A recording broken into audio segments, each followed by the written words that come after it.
bukan saja hukuman dunia, hukuman akhirat bagi siapa saja yang melaksanakan pemilu ini tidak sebaik-baiknya dan seadil-adilnya.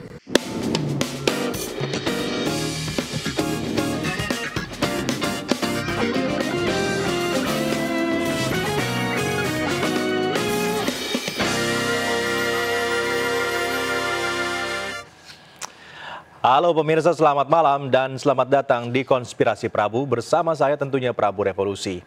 Seperti yang kita ketahui bahwa tahapan kampanye sudah dimulai pada 28 November kemarin. Nah, para capres dan juga cawapres mereka langsung gaspol, belusukan ke daerah-daerah. Di hari kedua kampanye, capres-cawapres masih keliling ke sejumlah daerah. Seperti misalnya capres nomor urut 1, Anies Baswedan yang hari ini menyapa anak muda di Bandung, Jawa Barat.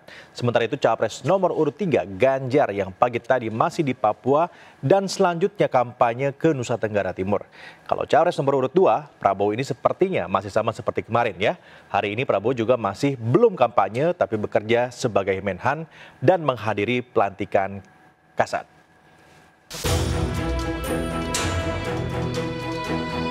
Komisi Pemilihan Umum Republik Indonesia menggelar deklarasi kampanye pemilu damai 2024 sekaligus membuka rangkaian kampanye pemilu 2024 oleh 3 pasangan calon presiden dan wakil presiden.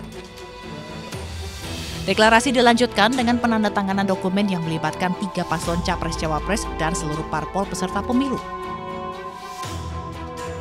Adapun poin-poin deklarasi yang disepakati ialah: pertama, mewujudkan pemilu yang langsung, umum, bebas, rahasia, jujur, dan adil. Kedua, melaksanakan kampanye pemilu yang aman, tertib, damai, berintegritas, tanpa hoaks, tanpa politisasi sara, dan tanpa politik uang.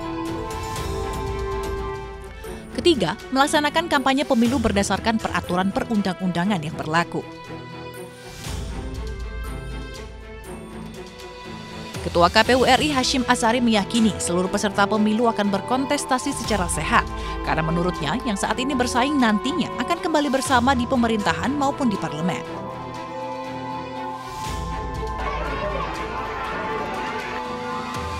Di hari pertama, Capres nomor urut 1, Anies Baswedan, memulai kampanyenya di kawasan Tanah Merah, Jakarta Utara. Menurut Anies, Kampung Tanah Merah menjadi simbol solidaritas masyarakat marginal yang mendukung dirinya. Ia pun mengenang karir politiknya saat jadi Gubernur DKI Jakarta yang berawal dari Kampung Tanah Merah, Koja, Jakarta Utara. Ganjar Pranowo, Capres Partai Perindo nomor urut 3, membuka kampanye hari pertama di Merauke, Papua. Papua memiliki makna tersendiri bagi Ganjar, sehingga dipilih jadi lokasi kampanye perdananya. Menurut Dewan Penasehat Tim Pemenangan Nasional Ganjar Mahfud, Yeni Wahid, Ganjar akan fokus menyoroti kesejahteraan masyarakat Papua yang belum maksimal. Ganjar juga berjanji akan membangun sejumlah fasilitas publik demi merealisasikan kesejahteraan yang dimaksud. Berbeda dengan 2 calon lainnya, Capres nomor urut 2 Prabowo Subianto di hari pertama kampanye memilih tidak mengambil cuti dan menghadiri rapat internal bersama Presiden Jokowi dan Panglima TNI Jenderal Agus Subianto yang membahas masalah pertahanan RI di Istana Bogor. Pengamat politik Panji Syarwi Caniago menyebut pilihan Prabowo memilih bekerja di hari pertama kampanye diduga untuk mengatur strategi yang diperlukan. Panji juga sampaikan jika waktu kampanye yang terbatas merupakan tantangan sendiri bagi para paslon untuk menyampaikan visi misi secara langsung kepada rakyat. Cuma menariknya adalah kenapa itu tidak diambil ya hari pertama itu menjadi simbol ya memulainya orang untuk melakukan calon-calon kandidat melakukan kampanye. Karena kampanye ini kan penting ya, kampanye apalagi untuk memperkenalkan diri kepada masyarakat, menyapa, menyalami, say hello, bertatap muka, face to face. Bagaimana calon presiden itu bisa kontak mata, kontak batin, bisa bertatap muka langsung kepada masyarakat. Itu kan sebenarnya harinya terbatas, Mbak, dengan jumlah sisa hampir berapa kalau nggak salah 2 bulan ya, hampir 60 hari ya. Nah ini juga menjadi challenge tantangan bagi calon presiden ini. Apakah mereka mampu untuk melakukan tur safari politik mengelilingi seluruh rakyat Indonesia untuk menyapa, menyalami, dan datang langsung. Karena begini, bagi masyarakat itu kan ketemu sama calon presiden. Rangkaian kampanye sendiri akan digelar selama 75 hari hingga 10 Februari 2024, di mana masa tenang akan dilakukan dari tanggal 11 hingga 13 Februari 2024. Kemudian 14 hingga 15 Februari 2024 ialah hari pencoblosan dan penghitungan suara. 15 Februari hingga 20 Maret 2024 rekapitulasi hasil penghitungan suara. Dan pada 20 Oktober 2024 nanti ialah pengucapan janji Presiden dan Wakil Presiden 2024.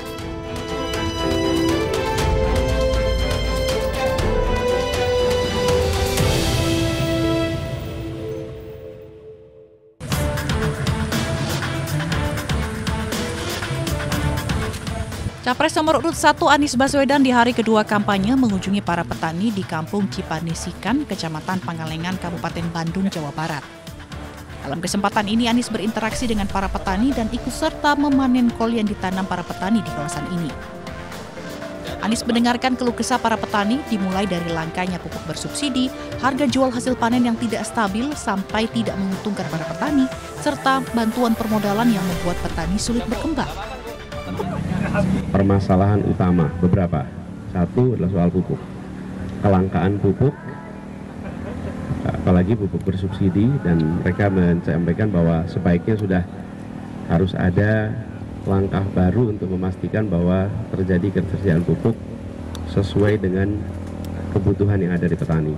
Dan kebutuhannya sudah bisa diprediksi sebetulnya, karena siklus produksi itu kan dari tahun ke tahun sama, dari musim ke musim sama. Setelahnya Anies menghadiri acara Desak Anies yang dihadiri oleh anak muda di salah satu kafe di Jalan Sulaksana, Bandung. Sementara Capres nomor urut 2 Prabowo Subianto di hari kedua kampanye juga belum mengambil cuti. Ia justru tetap bekerja sebagai Menteri Pertahanan dan menghadiri pelantikan Kasat. Pada masa kampanye kontestasi politik di hari kedua, Capres nomor urut 3 Ganjar Pranowo menyempatkan berolahraga pagi dengan berlari santai dan menyapa warga setempat, sekaligus menerima aspirasi dari masyarakat terkait lapangan pekerjaan di Merauke, Papua Selatan. Ganjar juga menyantap bubur di area Mandala Muli sambil berinteraksi dengan anak-anak yang datang menghampiri. Bubur satu, sekolahnya di mana? SD. Oh ya, luar biasa. Makan ini ya. Warga pun menyambut antusias kedatangan Ganjar Pranowo di tanah Papua. Ganjar berkomitmen untuk mempermudah akses lapangan pekerjaan. Selain itu, Ganjar juga ingin membangun SDM yang unggul dan berkualitas di Indonesia. Usai berolahraga, Ganjar Pranowo melanjutkan kampanye dengan menghadiri rapat yang digelar bersama tim pemenangan daerah dan calon anggota legislatif di Merauke. Pertemuan yang berlangsung tertutup ini merupakan bagian dari rangkaian kegiatan kampanye Ganjar di Merauke.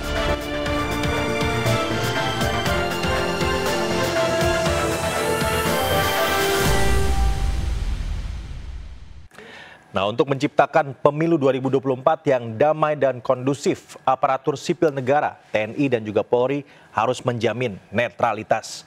Sejumlah larangan pun wajib dipatuhi untuk mencegah kesalahpahaman hingga potensi kecurangan dalam gelaran pemilu.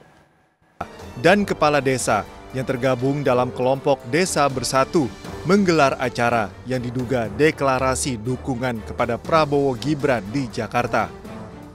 Acara itu pun dihadiri Gibran Rakabuming Raka dan sejumlah elit partai pendukung. Tak hanya itu, isu netralitas pejabat di pemilu 2024 juga mendapat perhatian dari Wakil Presiden RI ke-10 dan ke-12 Yusuf Kala.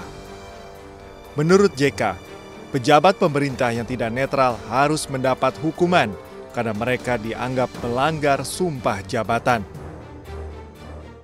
Bukan saja hukuman dunia, hukuman akhirat bagi siapa saja yang melaksanakan pemilu ini tidak sebaik-baiknya dan seadil-adilnya. Aturan netralitas aparatur sipil negara tercantum dalam Undang-Undang Nomor 5 Tahun 2014. Pasal 2 menyatakan setiap ASN harus patuh pada asas netralitas dengan tidak berpihak dari segala bentuk pengaruh manapun dan tidak memihak kepada kepentingan tertentu. ASN, TNI, dan Polri diharapkan mampu menjaga netralitas sepanjang gelaran pemilu. Bahkan mereka dilarang menghadiri kegiatan kampanye kecuali bertugas menjaga keamanan. Mereka juga dilarang memasang atribut parpol atau capres-cawapres hingga berfoto bersama peserta pemilu. ASN yang tidak netral bisa terkena sanksi moral hingga sanksi administratif. Dan yang terpenting, seluruh peserta pemilu diharapkan mampu bertarung jujur dan sesuai aturan tanpa menghalalkan segala cara. Dari Jakarta, Tim Liputan iNews melaporkan.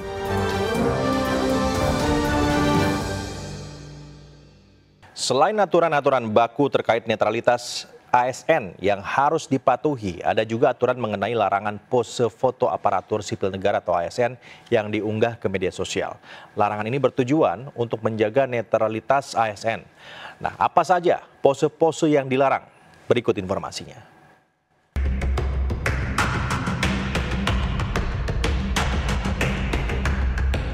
Jelang masa kampanye pemilu 2024, aparatur sipil negara atau ASN dilarang berfoto dengan pose-pose tertentu selama masa pemilihan umum 2024. Total ada 10 pose atau gaya yang tidak boleh dilakukan oleh ASN, terutama jika foto diunggah ke media sosial. Mulai dari pose tangan dengan 1 jempol, pose tangan menyimbolkan telepon, pose peace atau angka 2, pose salam metal, pose finger heart, pose 5 jari, serta sejumlah pose lain yang merepresentasikan angka ciri khas pasangan calon tertentu.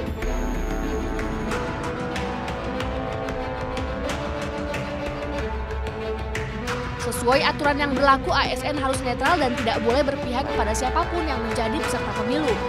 Hal ini tertuang dalam Surat Keputusan Bersama atau SKB nomor 2 tahun 2022 tentang pedoman pembinaan dan pengawasan netralitas pegawai aparatur sipil negara dalam penyelenggaraan pemilu.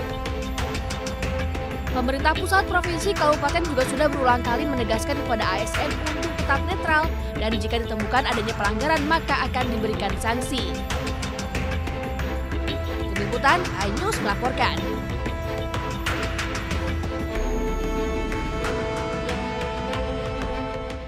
Pemirsa, Presiden RI kelima Megawati Soekarno Putri melontarkan kritik keras kepada pihak penguasa yang disebutnya bertindak seperti di masa Orde Baru. Megawati juga menegaskan bahwa masa-masa seperti Orde Baru tidak boleh terulang kembali.